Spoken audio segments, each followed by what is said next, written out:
Welcome back, legends. I hope you're all fantastic. We've got the brand new Boss Katana Gen 3 on the bench today. I've got the head version. That adds quite a few new things. There is a brand new mode along with an associated variation of that mode called Pushed. Think chimey edge of breakup sounds like we heard in the intro there. There is a new control called Bloom on here, which is kind of like a sag control. And as we heard in that intro playing on the brown mode, kind of makes the brown mode even more brown, and we can apply that to any of the onboard modes. You've got your typical Katana EQ and effects section over here with power scaling and your master section. There is a contour control over here on the EQ and a three-way switch for the cab resonance.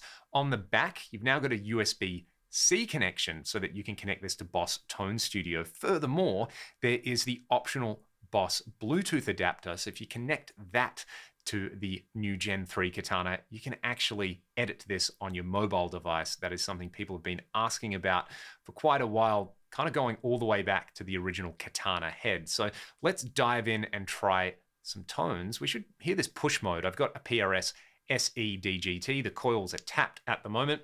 Everything at Noon. The Katanas tend to sound pretty fantastic with Everything at Noon. It's like they understand the fundamental tenet of guitar player psychology, which is start with Everything at Noon, and if it sounds good, don't touch it. So we'll hear a bit of pushed, then the clean, then the crunch, and you can hear how it kind of has its own voice. It's not just slightly more gain than clean, slightly less gain than crunch. We'll engage that bloom control on there and hear the variation as well. So let's hear it.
push mode is super fun. You can hear the variations are pretty different as well. One probably leans a little more like Vox. The other tends to lean maybe a little more Fender sounding on there.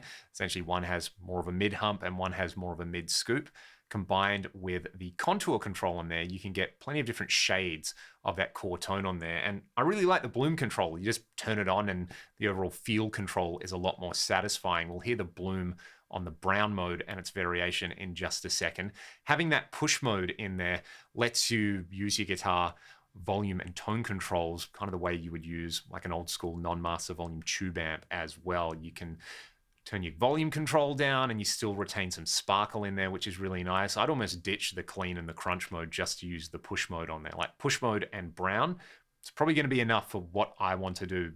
Push for the lower gain, chimey stuff, brown for the over the top thing. I really liked boosting the push mode and adding a little bit of modulation on there for kind of like a culty style tone on there, either with humbuckers or single coils. Let's go over to the brown mode now, because I do want to hear its variation with and without bloom.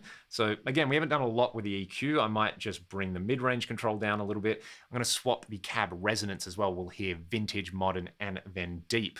Then we'll hear the bloom control starting out on the normal brown mode.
Now, all of the onboard effects can be edited via Boss Tone Studio. Furthermore, you can access the 3 different variations that you program in from the front panel or from the optional foot switch. There is MIDI control, there's an effects loop, and there are some new features with the line out, including a very cool ambience control. So let's swap over to Boss Tone Studio now, and I'm going to dial in some sounds from there and show you this new line out mode. We'll record it with the line out as well. Here's Boss Tone Studio for the Katana Gen 3. If you've used one of the previous generation Katana units, this is going to look very familiar on here. You will notice some differences though. You've got the physical controls from the amp mirrored up here. So this is going to do everything that the top panel of your amp does, from the bloom control, the different modes, the EQ effects, and things like the cab resonance, as well as the ability to turn the global EQ to 3 different settings or off, which I think is pretty cool on there. So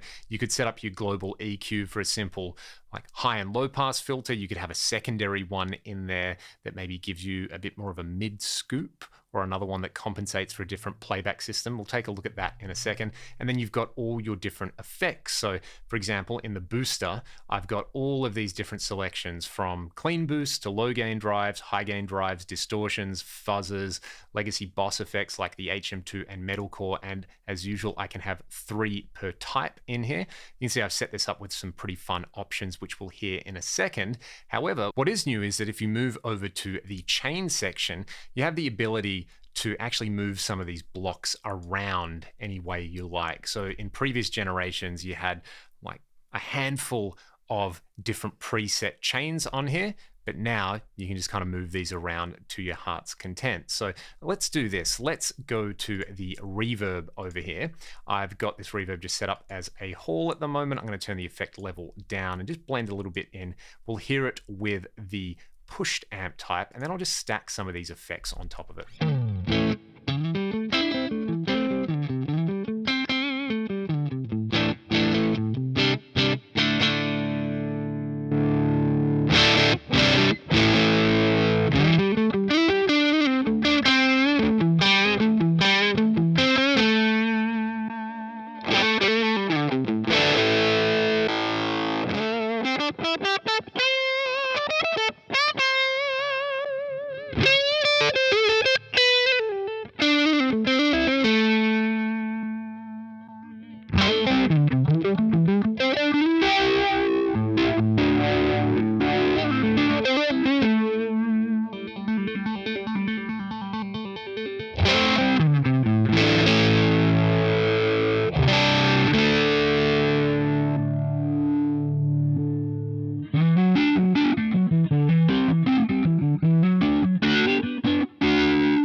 I really like the delay section on the Katana, especially being able to have a panning delay or a model of the Roland SDE 3000 or a simple analog or tape echo in here as well. You can kind of do everything from super hi-fi through to more lo-fi things on there. Furthermore, the reverb section can also be used as a secondary delay if you want to do that instead. So for example, I could go to my delay over here. I could set it up to be an SDE 3000. I'll set the delay time to 300 milliseconds over here, but I'll run it into delay 2, which is another SDE 3000. I'm going to turn the effect level up over here. Set this one to 400 milliseconds so I can get a series delay sound.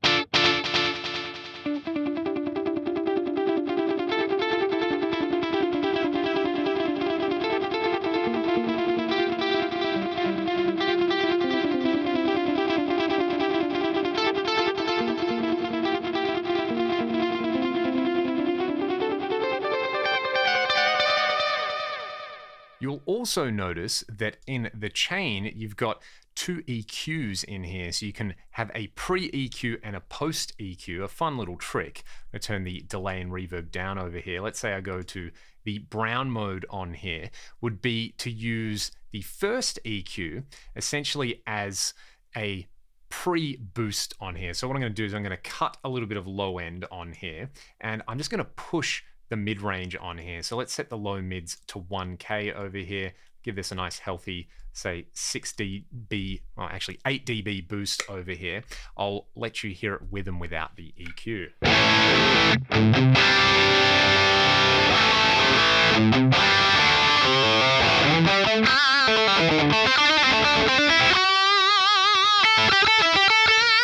There's a dedicated solo boost in here as well as dedicated pedal effects. So if you want a wah or a whammy, you can set that up as well. Let's move on to the system because I have been recording this, like I said, through the headphone out so I can get stereo. You get the same effect through the line out. You can see there are 3 different feels available on here, or something that's new is you can actually set up custom settings in here with a little movable mic. You can select between a 57-421, a condenser, actually 2 different condensers in here, 451 and 87, and a Royal 121 style mic in here. So if you want to come in and sort of customize the direct out or the line out on here, you can do that as well. And you can tweak this ambience on here for kind of a room style sound. So, you know, we've got a 57 on here. You can see I can change the mic distance over here. Let's go to maybe say 3 centimeters, and the mic position, I can have it on the cone, which I definitely don't want to do. I can kind of have it more over here. Let's go to 5 centimeters just for something a little darker. Where was I? 5 centimeters. Let's have a listen to the difference between my custom setting and the record out.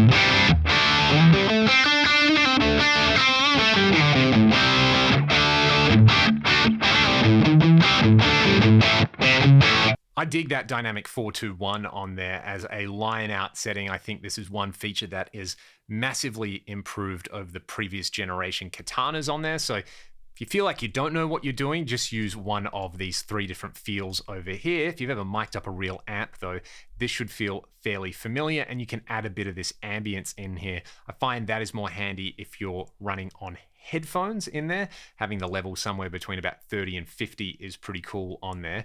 Then you can come through and customize all the other features on the amp. Like you can set up the power amp in settings on here, so you can add a high pass filter in there if you want that. There is a global EQ, which I've got on at the moment. You can see in here a little bit of a low cut at 80 hertz, a high cut at 8K. It's actually a little bit of a dip in the low mid gain as well. And you can have different settings in here. You can have them say as a graphic EQ, a 10-band graphic, or a parametric EQ, and have those controllable and instantly recallable on here. Furthermore, you can set up your power control for when you are running the app through a speaker.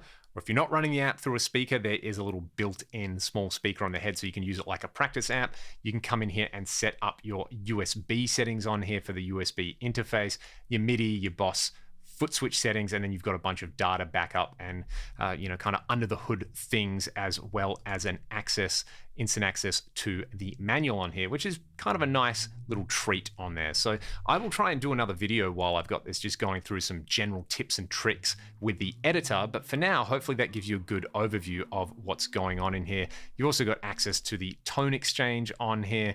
I'm not connected to the internet at the moment, as well as a librarian, so you can build up different live sets. If I do get the time, I will put together some presets and share them for you all to try out. I'm gonna pull up stumps for today's video. I would love to know your thoughts on the new Katana Gen 3 in the comments section below. Thank you to Ed and the team at Boss here in Australia for getting one of these to me so I could make this video. If you'd like to see some more Katana content in the future, please let me know in the comment section below. And if you like what I'm doing here on the channel, there are links to my Patreon and the music that I make with my band Ragdoll in the video description. Have a great day, and I'll see you next time.